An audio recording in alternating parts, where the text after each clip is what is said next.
Good morning, ladies and gentlemen, and if I could have your attention. Good morning. Welcome to the special Cabinet meeting brackets budget of Staffordshire County Council today, Wednesday the 25th of January.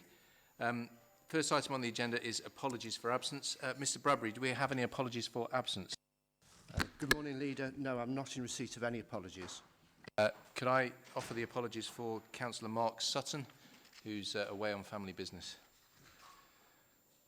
Second item on the agenda is declarations of interest in accordance with Standing Order 16.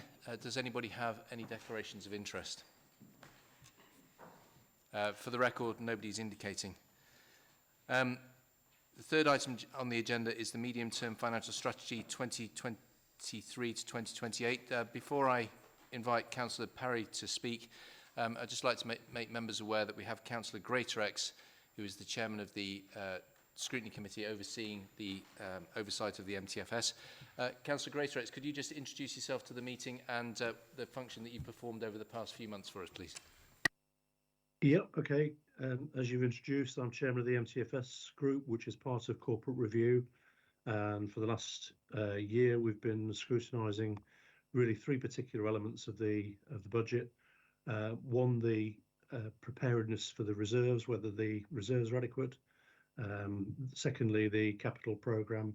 And thirdly, we've had a bit of concentration on central transport costs. Thank you. Once Councillor Parry's introduced the report, Councillor Greatorex, I'm going to invite you to come back to talk about your report and then ask Cabinet members to respond to the observations that you have raised during the course of your report. So if everybody's happy with that, Councillor Parry, we're with you. In this part, do you want me to go through the recommendations as well, or after we've heard from... Could you go through the recommendations after we've heard from Councillor Greatorex, please? Will do. Good morning, everyone. This morning we propose our budget and medium-term financial strategy, which we will hopefully agree this morning to recommend to full council in February. I wanted to start really by just outlining the economic setting within which we work. Back in February, we set the medium-term financial strategy for 2022-27. This was approved by Council and included a balanced budget for the 2022-23 current financial year, using some contribution from reserves in order to smooth out the MTFS period, although the gaps in those years remained at that point. Following that, the position of February was a reasonably positive one, set against the backdrop of an improving economic situation as the world recovered from the pandemic. But then, of course, came the change in our economic situation, potentially by the war in Ukraine, which impacted heavily upon energy prices and which partly sparked pretty much a worldwide increase in inflation. And of course, this led to an increase in interest rates to combat that rising inflation level. And we were also meeting increased payroll costs due to the cost of living impact on our employees and residents. All in all, therefore, the County Council found itself in a slightly different position than it started this financial year. So the County Council isn't immune to these price increases, and it was felt and is being felt across all services, but particularly in areas where energy costs are impactful. And I have to say, inflation and also interest rates. Whilst interest rates are something where we will perhaps benefit from our balances, it does impact upon those businesses that are supporting or serving the County Council, and therefore does that impact upon or is a contributing factor on our supply network.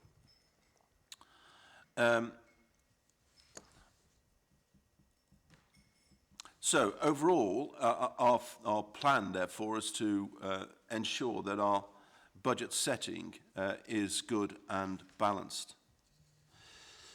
Next, I'd like to just refer to the settlement which came out at the end of December. This was announced on the 19th of December in a ministerial statement. There is some thoughts I've heard that this was a good and generous settlement for councils and for Staffordshire.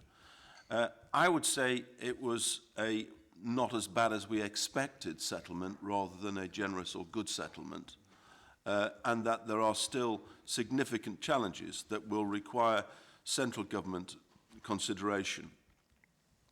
Overall, our spending power increased, but this is largely due to the fact that we've been permitted to increase our council tax level up to a maximum of 4.99%.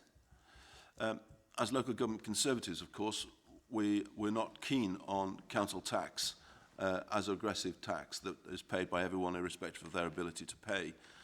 We would support a fairer distribution of central finance to local government. That isn't to say that we can't flatline council tax over time, because costs increase and demands increase. The provisional settlement included 2 new grants for adult social care, which totaled 12.8 million for Staffordshire, and these grants came with additional conditions attached to them, with the money to be spent on specific activities such as faster discharge from hospital and supporting the care market, 2 areas which are obviously very much in the press at the moment.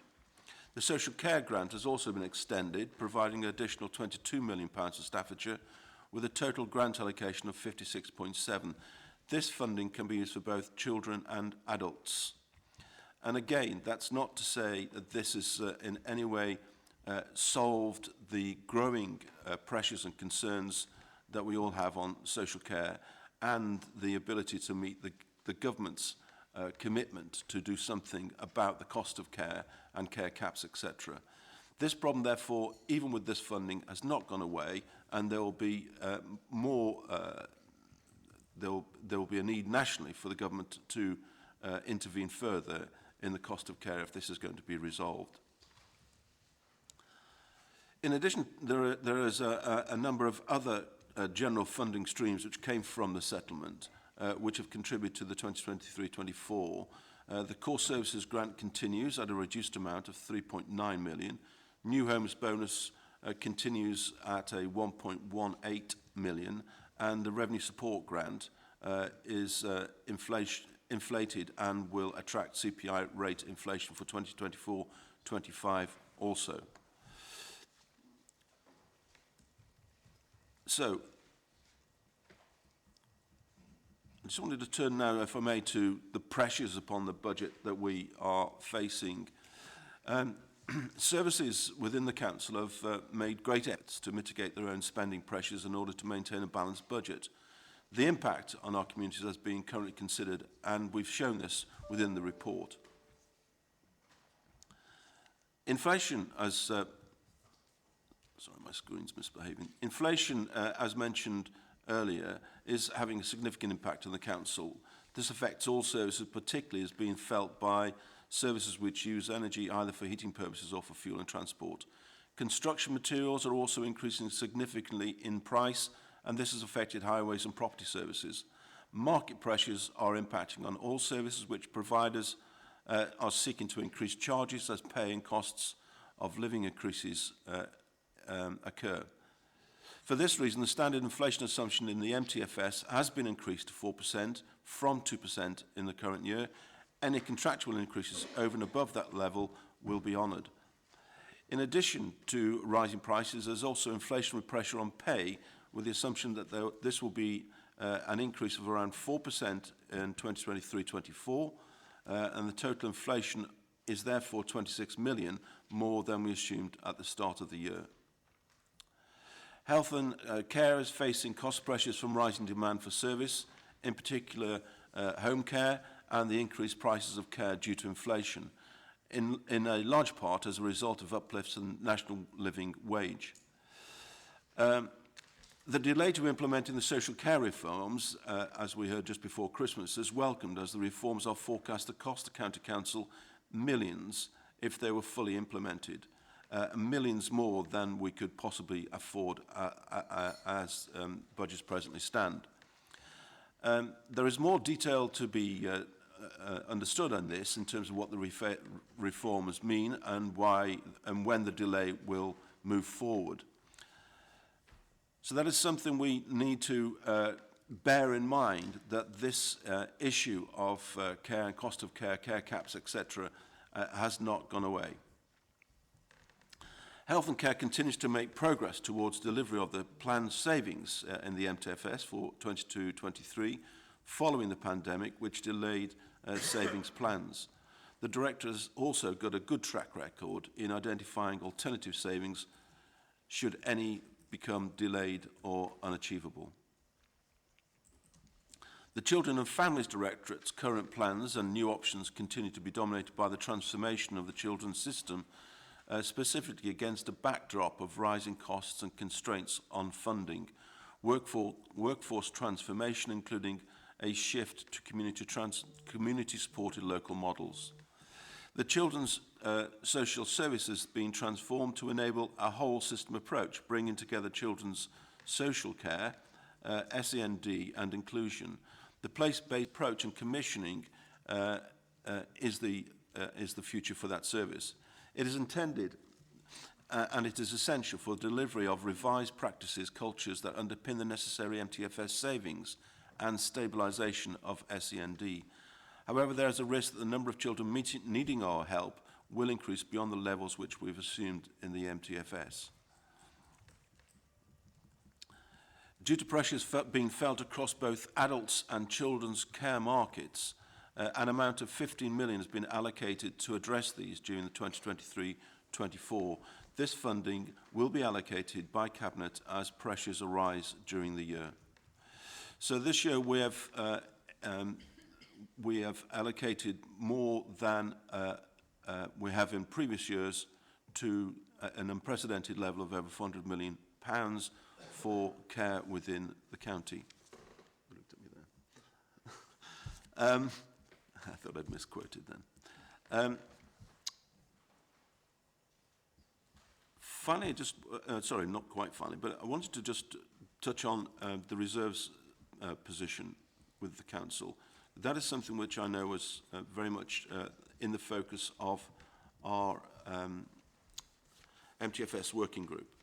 So at the end of 2021-22, general balances were 47.3 million, and a contribution of 5 million was included in the 2022-23 budget, bringing balances to a total of 52.3 million.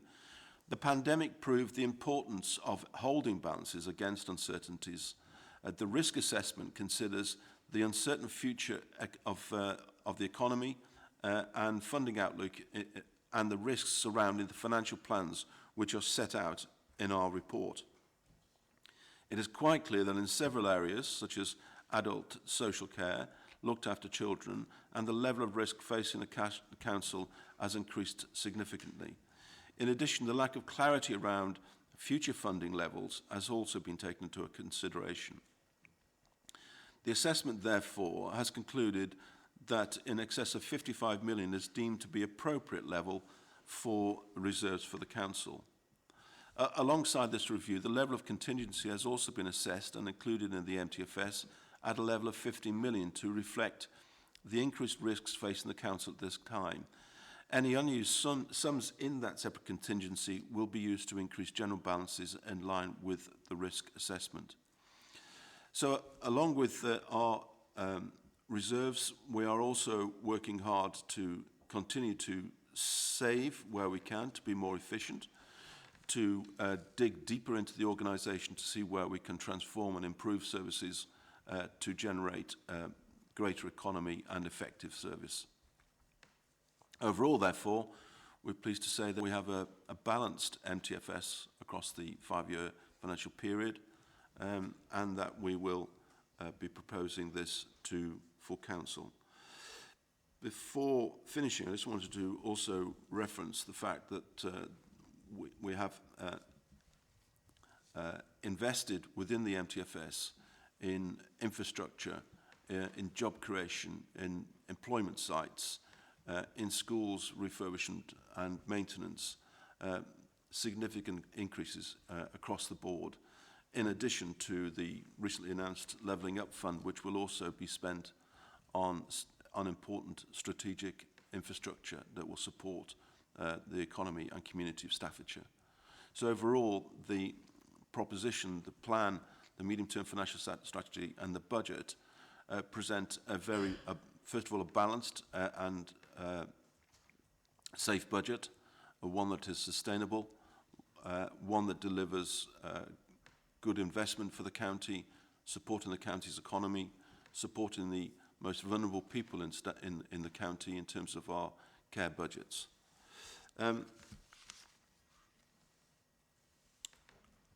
I'd just finally like to just pay tribute, if I may, to Councillor Greatrex and members of the Medium-Term Financial Strategy Working Group. It's really immensely valuable for the leader and myself to know that this budget and the medium-term financial strategy has been rigorously and repeatedly over the last 3 or 4 months been scrutinised by the MTF working group in great detail. And it gives us much more comfort that we can present a budget which has gone through such a rigorous process. So I'd personally like to pay my thanks and praise to the working group for the work that they've done. With that, I hand back to you, Leader. Thank you, Councillor Parry. You've not yet heard what Councillor Greatrix has got to say, so that I have read it. Preemptory. And I did attend. So can I now hand over to Councillor Greatrix? Can I say that Councillor Greatrix has extensive experience as a finance portfolio holder in another authority. One might describe him as poacher turned gamekeeper, but actually it's very useful to know where to look. And I think Councillor Greatrix has got that experience, which brings value to our entire process. Councillor Greatrix, would you take us through what is an extensive report? And if you could praise it for us, I'd be extremely grateful. Thank you. Yeah, I will praise it, and part of the praise is to adopt the same approach as Councillor Parry has just done, to think back to February when the budget was being set for this year. Normally, in terms of what the MTFS group does, it looks at either 3 or 4 big area of spends and concentrates on how might they be changed, or alternatively, it's looked at the high commercial value of some of the arm's length contracts that we've had previously. But the complexion that Councillor Parry has just referred to at the start of the year pushed us in a different direction this year. Councillor Parry referred to the high draw on reserves that was expected at the start of the year. In the report, you'll see that we saw at the start it was a 54.5 million overspend or draw on reserves that would be required. And during the year, because of the issues that Councillor Parry has referred to, there was another 5 million added during the year. However, we started out with that as being a prevailing concern, and we looked primarily then not at the areas of highest spend, but we predominantly looked at things like the capital programme and the level of reserves. And as I said earlier, we then did look at one area of spend, which was the transport on send. As far as the overall complexion as the year progressed, obviously the settlement made a big difference, because having said that the overspend or the draw on reserves with the nature of up to 54 million, the settlement, I think Councillor Parry described it as being not over generous. It was certainly better than expected, and the report that you've no doubt seen refers to the fact that it was 38 million better settlement than expected, which naturally puts a different complexion on the whole aspect of the budget. What we have tried to recognise in our report is that that doesn't mean that it's become a lot easier to budget. In fact, one of the things that we've noticed is that there isn't an actual 2-year settlement. It's a 1-year settlement with the promise of money for the following year, and also a sort of guarded warning that things are going to get hard for 25-26 onwards, when there might be a reduced level of expenditure from central government. So the challenge is still there. We still see our purpose being very worthwhile. So to concentrate on the three areas more specifically, I think you've had these report, and I believe that Councillor Parry's already got some responses in mind.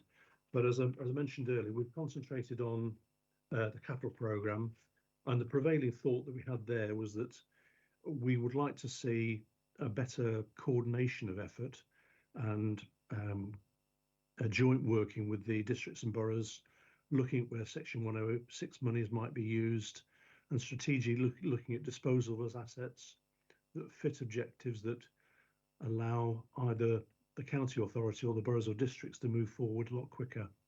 Capital programmes do tend to be a bit turgid at the best of times, so we would like to see that there was a greater emphasis on trying to move some of those projects forward and maximising the value of property across the county. Councillor Parry has referred to reserves in quite some extensive detail, so I won't labour the point. The comment that we made, though, was that any time there's capital and reserves lying around and isn't being used, then there's a potential for internal borrowing that might actually save the cost of external borrowing. And we recognise our point 7 on the recommendations. Long-term loans due to interest rate rises are going to become more inflationary in terms of presenting pressure. So wherever possible, internal borrowing would be better. And wherever possible, those capital programmes that are not going ahead, that have got reserves against them, should be examined and post-dated or taken out of the budget if they're not going to happen. We're aware of, and we asked this as part of our scrutiny, was there ever an instance of examining how accurate budgeting has been, particularly on the capital side? And it would appear that there's never a sort of opportunity to examine whether the budget set aside had been correctly allocated or not. So that was an observation we made in point 8, being a bit tighter in monitoring and learning from being perhaps overcautious. There's always going to be a tendency to be overcautious rather than undercautious, but that means tying up money in reserves that might be used for other projects that are more meaningful, or indeed allowing some internal borrowing and saving the external borrowing. And then lastly, we made a comment about a better understanding for general balances and reserves. I think the MTFS group participated gleefully in this and found that we need more training on categorisations, let's put it that way. On the send transport, this is the one sort of traditional way that the MTFS group have worked, where we brought in some expertise from another authority, or in this case, a couple of authorities, and we've looked at where Staffordshire, if you like, is different in its approach. And the county authorities that we looked at were Norfolk and Nottinghamshire.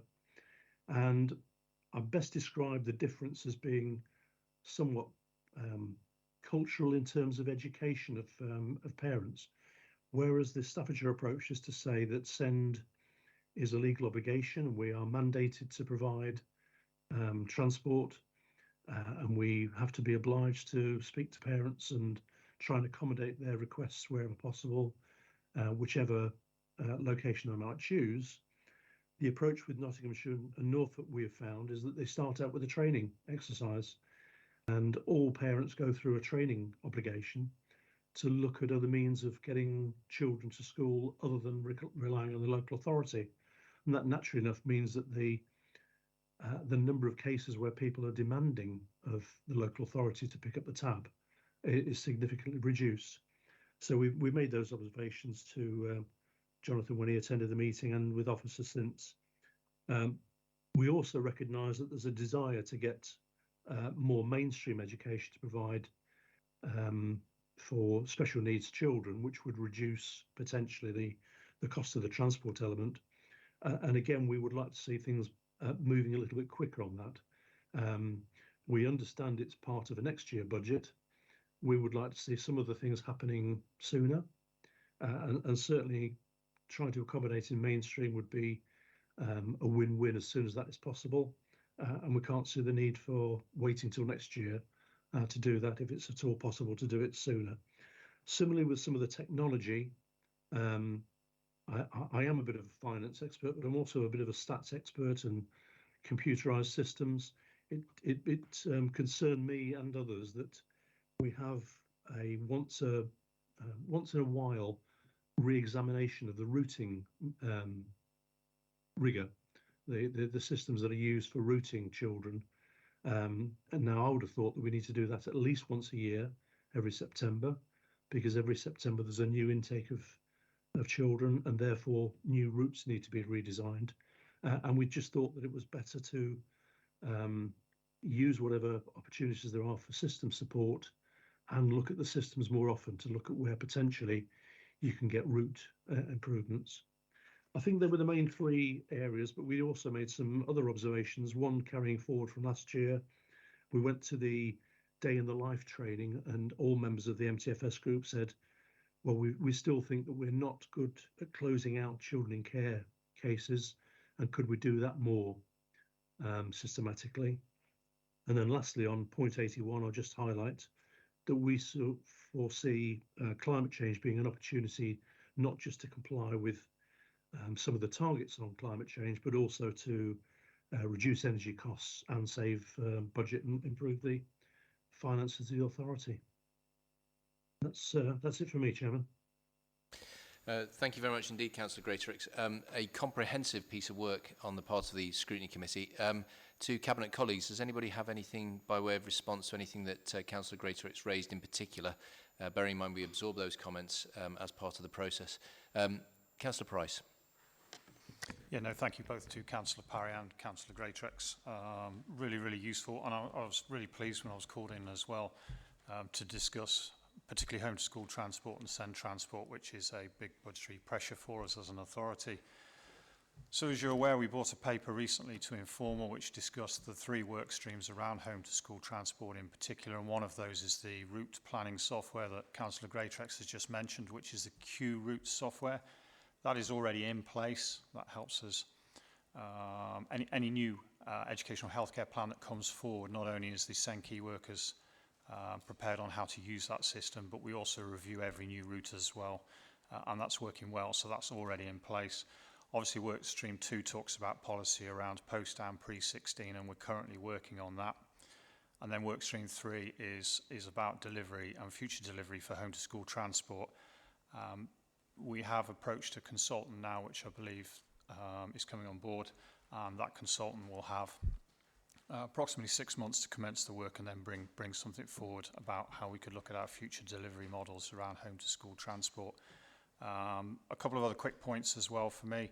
We talk about the new educational healthcare needs assessment pathway, which will enable us to provide early support and potentially support children that don't require educational healthcare plans, which will help reduce that home to school transport. You also talked about our review of our local SEND special school provision. That is a huge piece of work which will be carrying on the work is carrying on currently, and our full review will be completed between September 2023 and September 2024.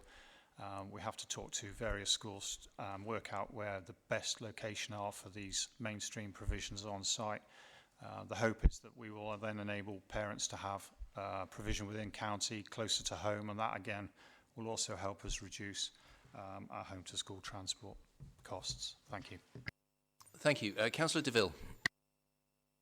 Thank you, Chairman, and indeed thanks to Mr Parry for bringing the report this morning, and Mr Greatrix and the MTFS working group, thank you for the almost forensic manner in which you scrutinise the work that we do, and indeed the report that you brought this morning, Councillor Greatrix.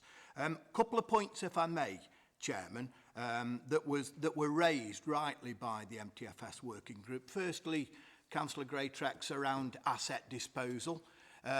This is becoming more and more important, and we have an extremely robust strategy for disposal that we've studied very, very carefully and you've scrutinised very closely. I'm also pleased to say, Chairman, that it's an extremely transparent strategy. And, you know, the operations of assets for disposal and the strategy for disposal is something that we consider very, very closely. Indeed, before making the decision to dispose and gain the necessary capital receipt, you know, there are other considerations, Councillor Greatrex, such as, is there something else that we can do with this asset? Should we be obtaining the necessary planning permission before disposing of the asset? So there's a definite process and a choice of best options. And I'm grateful for you raising that. And that strategy, Chairman, of course, will be, it's a live strategy. It's something that we're observing and something that we're tweaking at all times. So I thank the MTFS working group for raising that. The other point, briefly, Chairman, is around closer working with our district councils and our borough councils. A really, really good point made by Mr. Greatrex in his report. And that, again, is increasingly important, that we ensure that we gain maximum benefit of our assets by working in partnership with the borough councils. And a great example, Chairman, that I very often refer to is the success of working with Newcastle Borough Council with Castle House. We always use that as a bit of a model, and I assure you, Councillor Greatrex and the working group, that that's something that's gaining importance, our working in partnership with borough councils, and something that we'll continue to do. So thanks again, Councillor Greatrex, for the work that you've done. We absolutely take note of the recommendations and are constantly working on the recommendations. Councillor Greatrex, they're the two questions that have been offered. I'd ask you to just, if you'd like to respond to those before I hand back to Councillor Parry to give us a summary and recommendations, please. No, they're very positive responses. I'm pleased to hear that the routing system is in place, and it sounds like it's being more regularly maintained and reviewed. It's good that the consultants is being brought in to look at the whole aspect of trying to get more home to school analysis done. I just welcome it as soon as possible, because obviously it's a cost saving as well as being an improvement on the service. And Councillor DeVille's comments, yes, I think we're in joint agreement. There are a lot of local authority premises that people are wondering what on earth is going on with them, and there's a surfeit of property, but there needs to be a joined up thinking in terms of how those are used. So it's good that there is that closer working taking place. I'm not too familiar with the Newcastle example, but obviously where it's taking place, it's obviously for the good of both sets of authorities. Thank you, Councillor Greatrex. Before I hand back to Councillor Parry, I'd just like to thank the finance team personally for all the hard work they've done. Mr. Salmon, if you could pass my thanks on behalf of the Cabinet and the Council for all the hard work you do throughout the year on the finance. It's a relentless thing. And as Councillor Greatrex, when he was introducing it, said when we started work on this in February, that was February 2022. These things are ongoing, and we are relentlessly focused on our finances all the time. Councillor Parry, if you'd like to summarise for us and give us the recommendations, please. Thank you, Leader. And thank you again to Councillor Greatrex and the MTFS working group. I may have jumped the gun, but I was at the corporate review last week when the report was being received, and was able to understand where you were coming from at that meeting. But it's also very pleasing to note that I think we're really well served in Staffordshire to have such a rigorous MTFS task group that does challenge, that is, as Councillor DeVille says, forensic about its approach to scrutinising and, importantly, recommending improvements to the budget, or at least challenging the budget. And it's really pleasing to see that all of the recommendations have either been accepted in full or accepted in part, and are therefore either embedded or something which we will pick up during the financial year to do something about in terms of a response to the excellent work that the MTFS task group has been completing. So if I may Leader. I'll move to the recommendations, which are in fact both in your name and mine, so I'll read those out if that's okay. So we, that being the Leader and myself as the Cabinet Member for Finance, recommend that A, Cabinet considers the updates to the financial plans as set out in this report.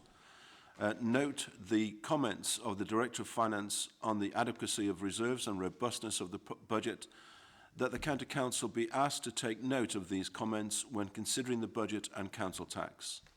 C, consider the comments and recommendations of the Corporate Overview and Scrutiny Committee. D, recommend to the County Council on the 9th of February 2023 that they consider and approve the following. 1, a net budget of £629.863 million for 2023-24. 2, planning forecast for 2024-25 to 2027-28 as set out in Appendix A of the report. 3, a contingency provision of £15 million for 2023-24.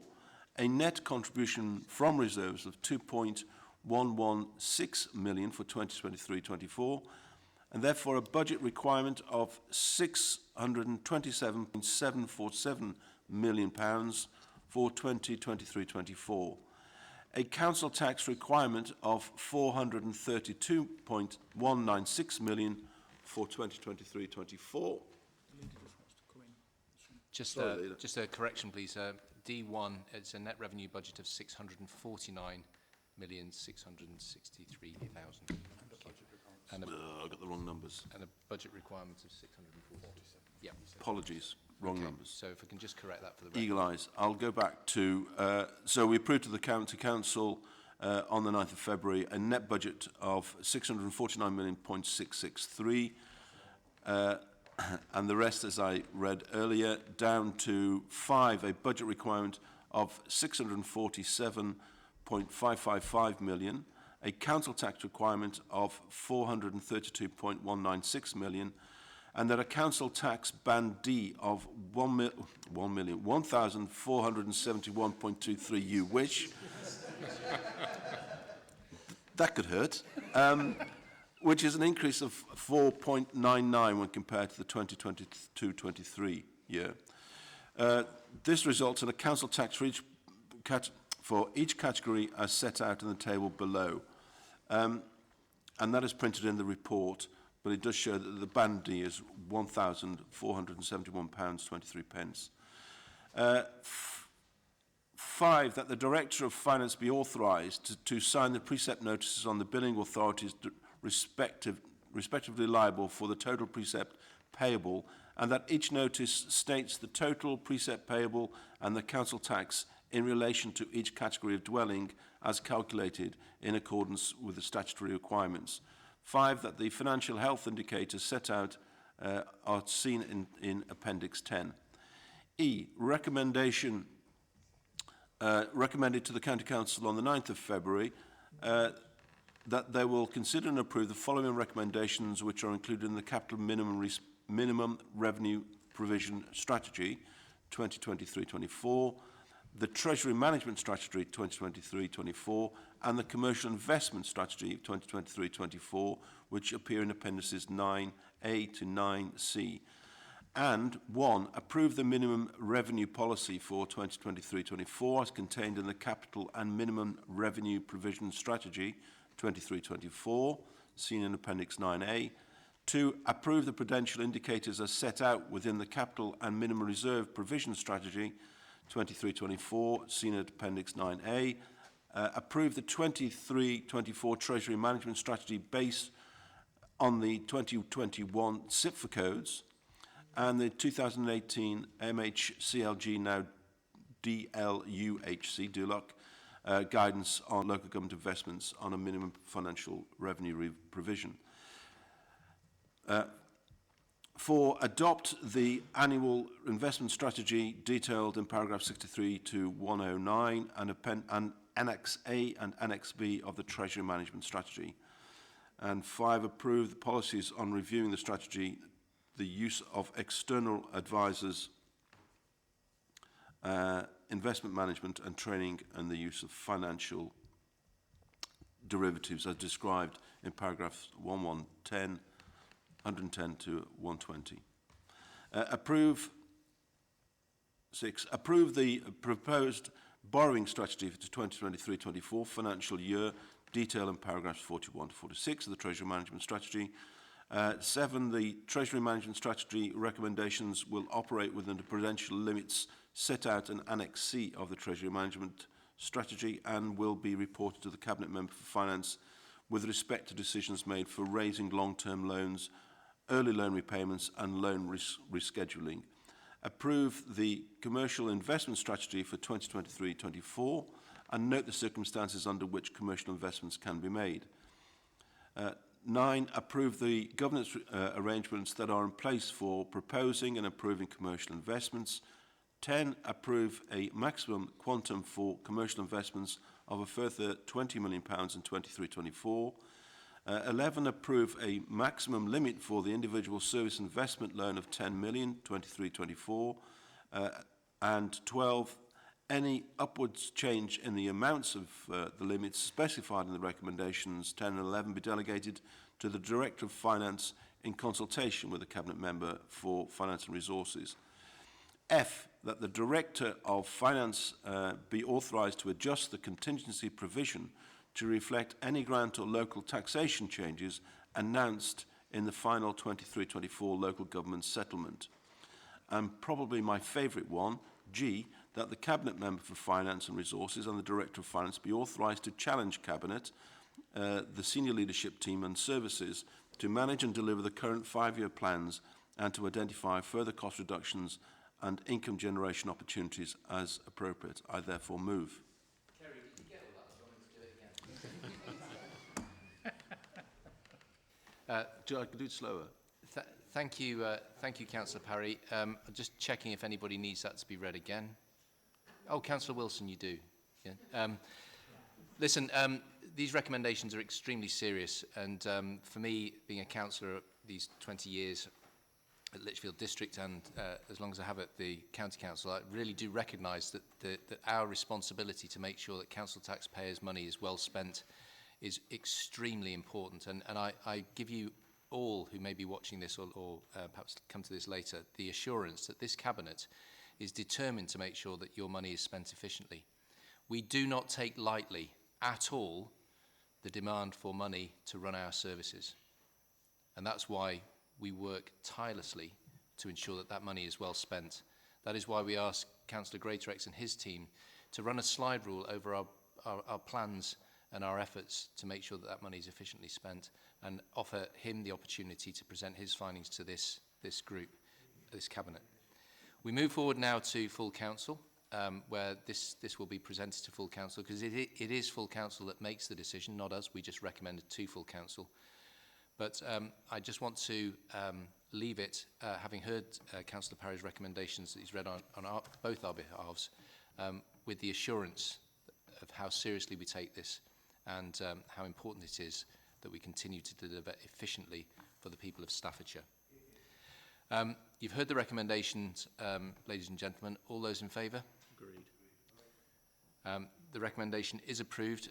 That is the final item on the agenda for this morning. Thank you very much indeed.